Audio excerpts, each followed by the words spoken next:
All right. Good day, everyone. My name is Olabami Joluwashe. Welcome to another episode on Daily Insight Podcast. I believe you have been blessed by our previous podcast. You have been blessed.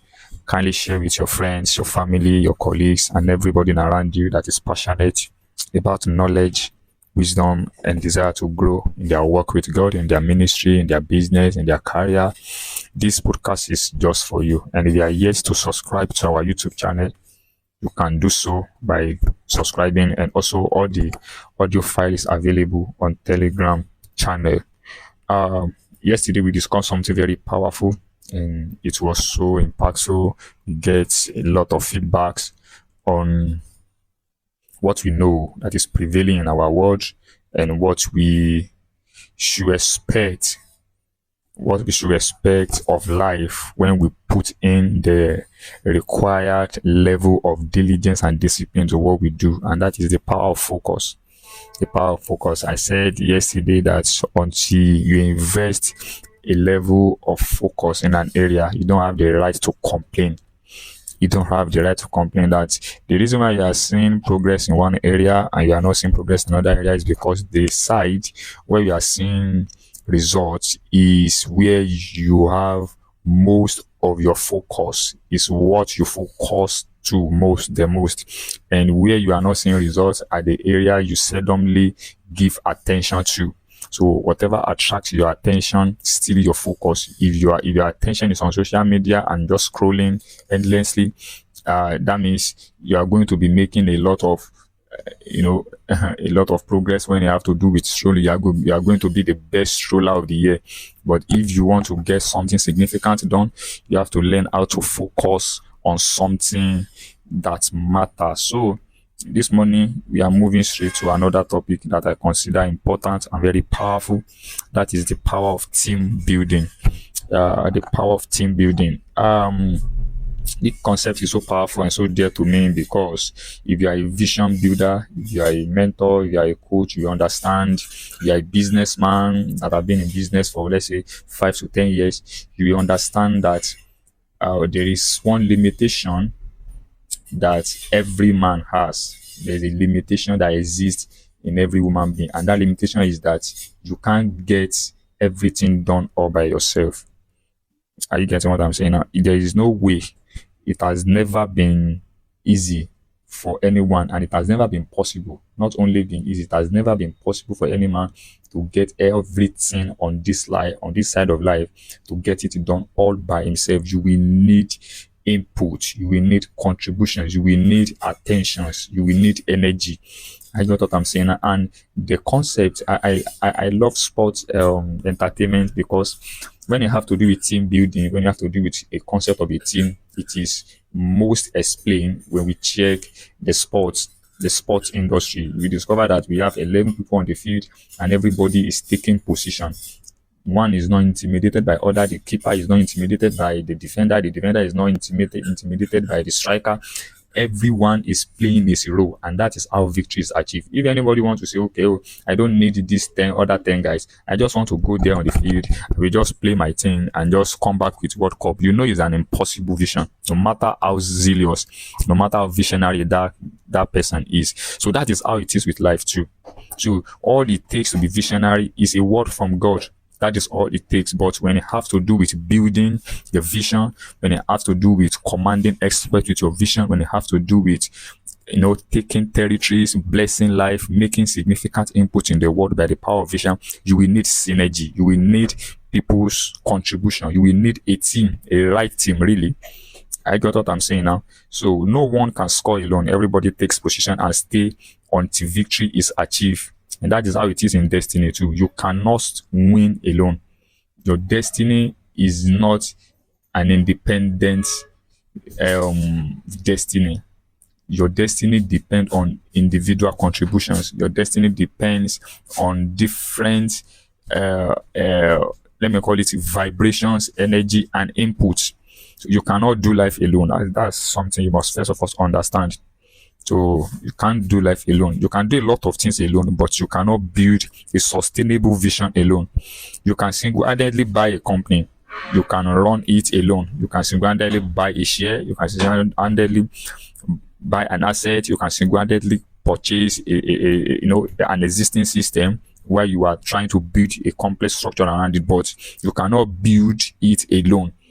You can buy a business alone, you can buy a product alone, you can even build, you can even produce a product all by yourself, but you can't scale at a level of profit without a team. You must have a supporting hand that comes to support what you are doing, and they did not just come to support, they only give continuity to what you are doing, because you are limited by energy. Your energy is not infinite, it's a measure of strength, and it has limits. When you hit the limit of your energy, you are going to be tired, and that is where others input steps in. There is no striving vision, there is no striving company, there is no striving ministry in the world that is running on isolation. I get what I'm saying now. So the limitation of human condition makes team building and relationship a necessity. It is a necessity that we find people that can be part of what we are doing. Anything you are doing, find the right people. Though, if you check the scripture, we discover that the first thing Jesus did was to build a right team. He built the right team, and they were having conversation upon conversations. They were traveling different countries. They were attending different places. They attend the synagogue together. They go for revival program together. They go for healing and miracles together. They did all manners of things together. And after the death of Jesus, these guys still continue the legacy of Jesus. In fact, the next thing we heard about them was that they turned the world upside down. But they can't do that if they were not a team. I get what I'm saying, and you will always discover that they are always going in two. When Jesus wanted to send them that time, he sent them 2 by 2. So he was trying to make them understand that, see, you guys, you need each other. Stop acting as if you don't need people. You are going to produce a toxic stuff out of your life by doing so. If you check the story of Nehemiah too, Nehemiah was a visionary man, passionate like many of us, but he couldn't rebuild the wall of Jerusalem all by himself.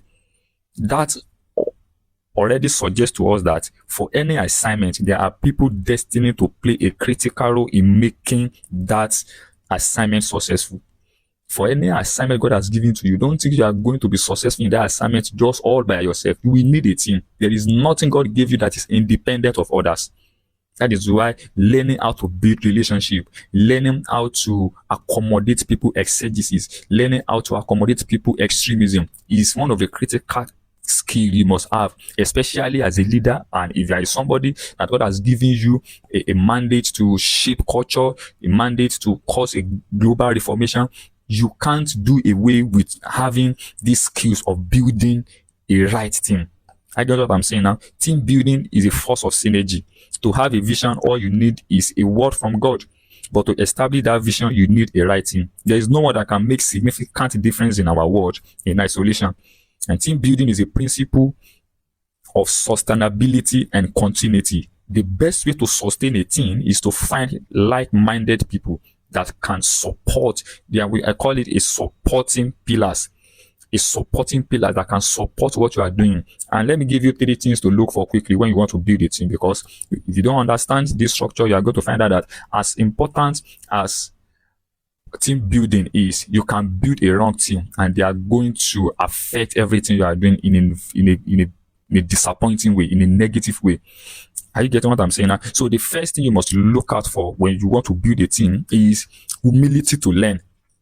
Humility to learn. This is the mistake that many people are doing. They put competence before humility. So they have competent men but proud. And once a man is proud, is not ready to learn anything, it will be difficult for that person to be flexible. And what change require is flexibility. When you begin to hit some level of change, what you will need is flexibility. And a man that is not ready to learn, even though competent, is going to be wiped out by the winds of change if you are not a person that is given to learning. Are you get what I'm saying now? So that is the first thing you must look out for when you want to build a team. Prioritize humility to learn than professionalism. This will save you and your business of sudden disappointment. I get what I'm saying now. Humility to learn is very important. Look for people who are humble. When you see people who are humble to learn, they can attain any height as far as competence and expertise and professionalism is concerned. Number two is you must value skills beyond proximity. You want to build a right team for your vision. You want to build a right team for your business. You want to build a right team for your ministry. You must value skills beyond proximity, because you see, at a level of responsibility, skills is superior to proximity. Don't choose proximity over competence. Yes, don't choose proximity over competence. Competence is very, very powerful. You don't decentralize responsibility just by proximity. I know this person has been there for me. No, it is not enough. What you must find out is this person have the capacity to handle this project. Jesus did not give people responsibility based on proximity. He gave them responsibility based on capacity, based on competence. You know that when I give this person this thing, he's going to handle it well. That is what you must look for. Many people have regret giving responsibility to people on the account of proximity. They prioritize proximity more than competence and skills. I don't know what I'm saying now. So if you have made up your mind to build any significant thing in our world, you must ensure that you value skills and competence more than what? More than proximity. Then number three is character. It is not enough that a person is ready to learn. It is not enough that the person is skillful. The person must be a man of character. You want to build a sustainable team. You want to find right people you can cast your vision to, that you can rebuild the world of politics. You can rebuild the world of sports. You can rebuild the world of art and entertainment. You can rebuild the world of ministry. You can rebuild the world of academics. You can rebuild the work of family. You can rebuild the world of economics, media. All these things, you want to rebuild the world together, the system together. You want to rebuild the worlds of economies. You want to rebuild the work of different systems we have in our world and sectors and industries. You have to find people that are humble to learn. You have to find people who are skillful. Then you have to have a set of people who are sound in character. I get what I'm saying. That is all it takes. Nehemiah doesn't just find people anyhow. You find people that have the same mindset. You find people that have the same, drive. You find people that have the same zeal and vision. The character is a core pillar of everything. The character deformity of your team can cost you a lifetime pain. Character is very, very powerful. Look for character. Train your team. Let them know the value of character. Character like competence. Character like humility, transparency, honesty. I get what I'm saying now. Character is very, very important. Integrity, these are the core pillars. I call it, these are the spiritual dimension of everything. For everything we have, there is spiritual dimension as a physical dimension. The spiritual dimension does not always talk about the realm of the spirit and engaging the spirit. It talks about the invisible dimension of anything you are doing. So in any business, there's a physical dimension to a business and there's a spiritual dimension to a business. The spiritual dimension to a business are the areas like characters, like honesty, like visions, like mission, like integrity, like transparency, like trust. Those are the spiritual dimension to a business or a ministry or anything. But we are talking about a physical dimension. You are talking about a product, you are talking about service, you are talking about team building, then you are talking about every other thing that people can see, people can touch, that you are talking about tangibility. Right? But the intangible are the pillars of the tangibles. The intangibles were the pillar of tangibles. You must not forget. I got what I'm saying now. So this morning, start building a team. See the value of energy. Don't always try to do everything all by yourself. Find people, and don't say they are not good people. They are not good people. I have tested it before, and they betray me. This is a word of man. You are going to be betrayed. Yes, Jesus was betrayed. So what else is your excuse? You are going to be betrayed. You are going to find a lot of funny things in people, yet you still have to build a team. You will keep learning how to build relationship by endurance, by, having a level of patience with people, by having a level of flexibility and capacity to accommodate people's extremity, to accommodate people's deformity until they attain the level of excellence in character, excellence in their personal life and in everything they do. So you can't just expect people to come around you and they are trying to exhibit perfection. It doesn't possible. You can't find perfect people, but you can find people you can work with. So while you are still working towards perfection, are you blessed this morning? Thank you so much for joining this podcast. I believe you have been blessed. I look forward to see you tomorrow. Thank you and God bless you.